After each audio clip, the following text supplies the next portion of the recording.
S'il est un dossier en Israël avec lequel on ne plaisante pas, c'est bien la sécurité, l'engagement des hommes et des femmes en faveur de la sécurité du pays. Peut-être est-ce en train d'évoluer. Selon l'ancien chef d'état-major des forces israéliennes, Moshe Yaalon, des officiers des forces de réserve abandonnent leur rang pour protester contre le nouveau gouvernement de Benjamin Netanyahou. Ce haut gradé, qui est un homme entendu, respecté, dit qu'Israël, je cite, assiste à un véritable mouvement de désobéissance civile. Ceci est d'autant plus rare qu'il y a au sein même de ces forces armées des appels à la désobéissance. Je pense ici à Yair Golan, qui a été chef d'état-major adjoint de l'armée israélienne entre 2014 et 2017, ceci pour empêcher le nouveau gouvernement de mettre en œuvre sa réforme du système judiciaire qui accorde davantage de pouvoir aux législateurs pour nommer les juges et annule les décisions de la Cour suprême. Les rassemblements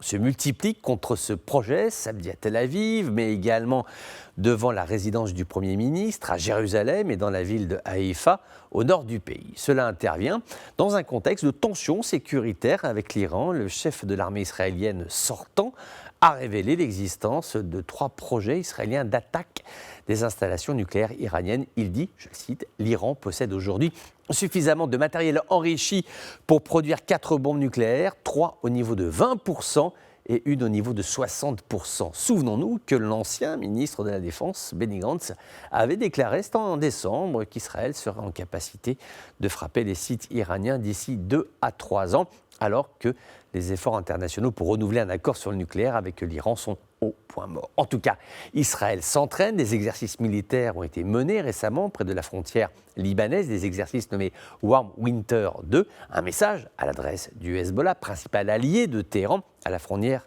libano-israélienne. 8000 soldats israéliens et 5000 réservistes ont participé. Ces mêmes réservistes dont certains ne veulent plus y aller, ils ne veulent plus y retourner dans ce contexte politique israélo-israélien très particulier. La vie politique israélienne a toujours été plurielle, écrite sous le signe de la diversité, de la pluralité, mais là, il semble se passer quelque chose, disons, autre chose, peut-être d'inquiétant, nous ne savons pas encore.